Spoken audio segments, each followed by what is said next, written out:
Le sol de la gare du Midi en a senti rouler des valises ce samedi.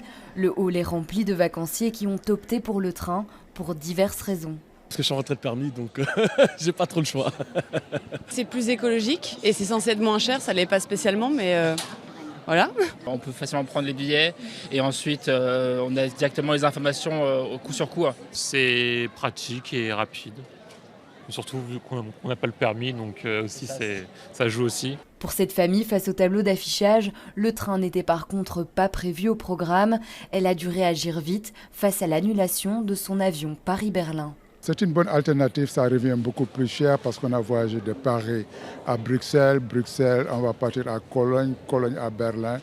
Donc c'est un peu plus long, mais vous pouvez vous reposer, vous pouvez marcher. Et ce sont des choses que vous n'avez pas dans une voiture ou dans un avion. Eva voyage elle toujours en train et ne compte pas du tout retourner à la voiture. En voiture, c'est trop long, c'est trop lourd, c'est fatigant. Donc le train, on peut, j'ai un livre avec moi, j'ai des séries avec moi.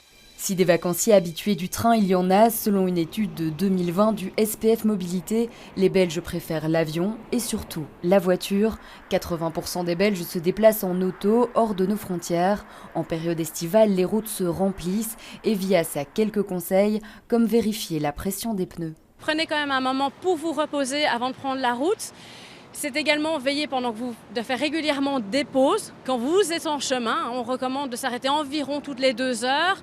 Si vous sentez que vous êtes un peu fatigué, une bonne petite power nap de 15 à 20 minutes, pas plus, et ça vous remet d'aplomb. Pas d'alcool au volant, quel que soit le degré d'alcool.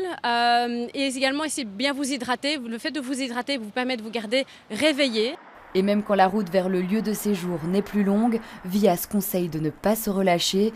Il y a 4 fois plus d'accidents sur les 100 derniers kilomètres.